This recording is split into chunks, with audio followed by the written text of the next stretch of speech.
Sontaran Experiment, the third story of season 12 of Doctor Who, first broadcast in two parts from the 26th of February to the 1st of March 1975. Now, supposedly, when Philip Hinchcliffe took over as producer of Doctor Who in 1974, with his duties came two stories already laid out that were both supposed to be six-parters. Now, one of these stories would eventually become Genesis of the Daleks, one of the most popular stories of Doctor Who, period.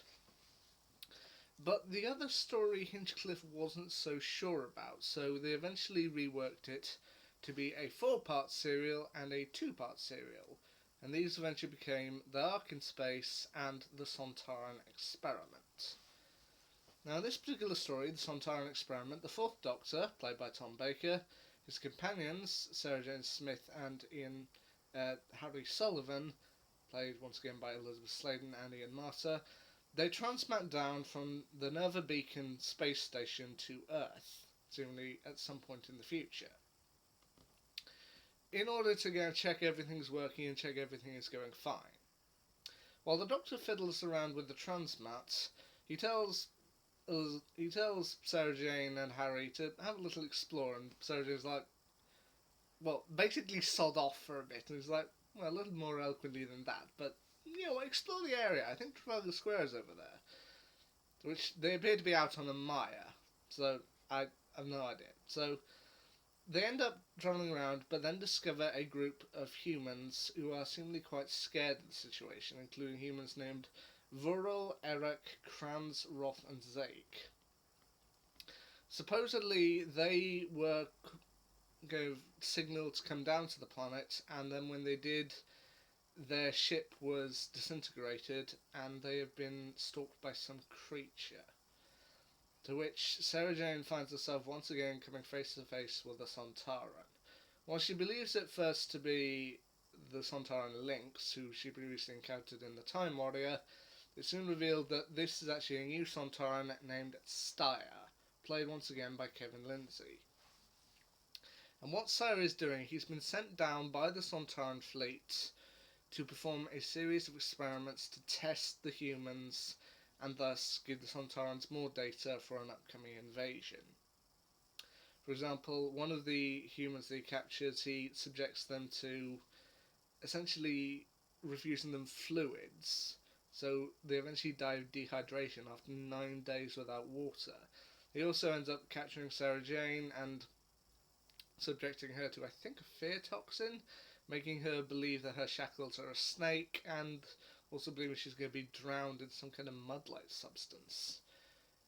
While this is all going on, Harry ends up falling down a crevice and has to work his way back up, and the Doctor also discovers the humans and has to try and find a way to stop Styre before everything becomes too late. Now this was actually a story that was entirely filmed on location. I mean, they actually filmed this out on the Myres. I mean, while The Ark in Space was entirely filmed on sets, they decided for this one, film entirely on location, which I think is actually a nice touch. Also, supposedly during the filming of this story, Tom Baker sadly broke his collarbone. At least that's what I've heard. And honestly, it's not surprising. I mean, out on those rocky Myres, if you fell on something, you might cause yourself a pretty harmful injury. So I'm sad he got hurt, but supposedly for the rest of the story, while filming it during any stunt scenes, they had to use his stunt double, which is kind of what they're there for. I mean, I'm sad he couldn't do the stunts, but at the same time, I don't think they really lost that much. I mean, once again, this is a pretty interesting story. I mean, I think it's probably one of the weakest of season 12 overall, but you know what? I still think it's a good one. I mean, having the Doctor face off against Styres in combat is actually pretty fun to see, and the way that they ultimately managed to defeat him, I think it is done better than the Time Warrior, I'll give them that. I mean, as I said in my review of the Time Warrior, when they did the kind of big final explosion, it was quite evident that the explosion was happening somewhere else. This time they film it close enough that you can't exactly tell. I mean, it might still be the same location, and you know what? That's good that they were able to do that. And this is the second appearance of the Sontaran race, and I actually do feel they're used pretty well here. I mean, compared to Lynx, who was merely just using the humans just as cover, Star I actually think was quite a nice touch.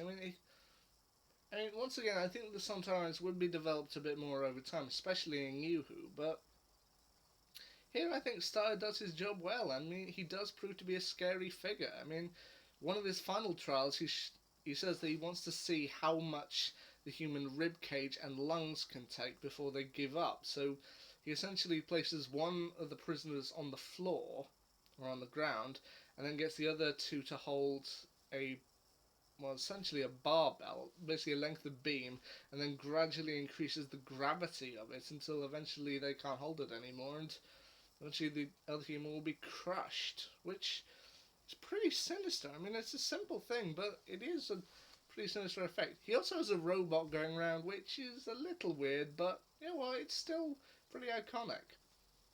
Now, as I said, is this a perfect story? Yeah, probably not. I mean, it was one that was cut down from another story, and I feel if they had included this as one story with the arc in space, it probably would have been a bit too much. But I do actually think this is a nice little story and gives us.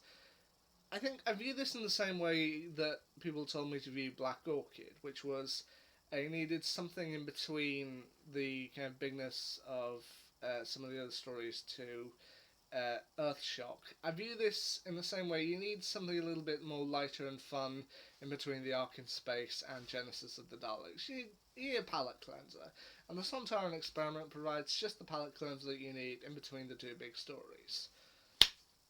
But with that, I've now actually completed my first Doctor Who Classic season.